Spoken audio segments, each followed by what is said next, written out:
Je te salue là où tu te trouves. Suis-moi très attentivement parce que je m'apprête à t'expliquer pourquoi tes prières n'arrivent pas au ciel et pourquoi l'exaucement met du temps. Mhm. Vous connaissez que je suis Manangoya Girate, le phénix de Kam. Ici, j'explique l'histoire, mais aussi les phénomènes spirituels et le monde invisible. Ce que vous ignorez dans le temps et dans l'espace, mais aussi dans l'éternité. Alors, ce qui fait que tes prières n'arrivent pas au ciel, c'est simplement ton ignorance. Écoute-moi très attentivement. Ton ignorance sur ce que je m'apprête à te dire. Dans les églises, on ne te le dira pas, à la mosquée, on ne te le dira pas, chez les féticheurs, on ne te le dira pas. Peut-être tu l'as déjà écouté, mais pas en majorité. Alors, tu dois savoir que de la même manière que physiquement, il y a un chef de zone qui fait le rapport auprès du chef du quartier.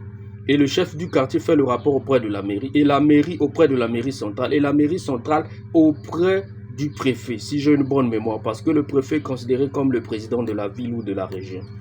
Vous voyez, spirituellement, il y a aussi des esprits qui dirigent toute la zone. Donc toi, pour que tes prières montent au ciel, pour dépasser les 3 premières dimensions, tu dois d'abord affronter cet esprit des zones. Ah ben oui, voilà pourquoi ceux qui ont des yeux voient les prières de beaucoup de croyants traîner là dans l'atmosphère, qui n'ont même pas traversé la 3e dimension. Pourquoi? Parce qu'il y a les gardiens de la prière qui retiennent les prières prisonnières. Et quand vous n'avez pas encore affronté le chef de la zone, ta prière ne peut pas traverser. Et quand tu finis d'affronter le chef de zone, tu dois aussi affronter le chef du quartier, le chef de l'arrondissement. Et toutes ces personnes, toutes ces entités que je cite là, sont du monde des ténèbres.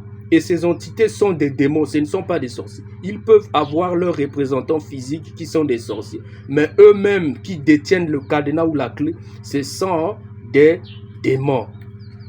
Et celui de l'arrondissement rencontre à celui de la ville.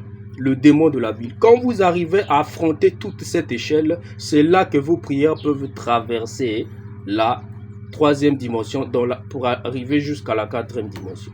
Voilà pourquoi vous allez voir que beaucoup de gens pleurent et crient. En majorité d'exaucement, c'est le Tout-Puissant qui descend. Ah ben oui, mais lui il ne descend pas n'importe comment. Ce qui fait que vos prières mettent du temps. Des fois, ce sont les anges ou les entités.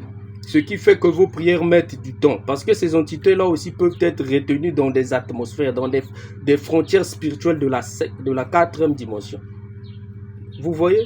Donc, ce qui signifie que toi, quand tu pries, tu pleures, tu dis que non, mes prières ne sont pas exaucées. C'est simplement parce que quoi?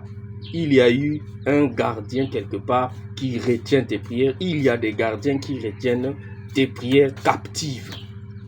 Captive, quelque chose de ce genre. Une manière de vous dire que vous ne devez pas vous concentrer à ce qui est moindre. Comme je vois dans les églises où les sorciers. Les sorciers, ce sont juste les disciples des démons. Les démons, ce sont les plus solides. Ce sont eux que vous devez affronter.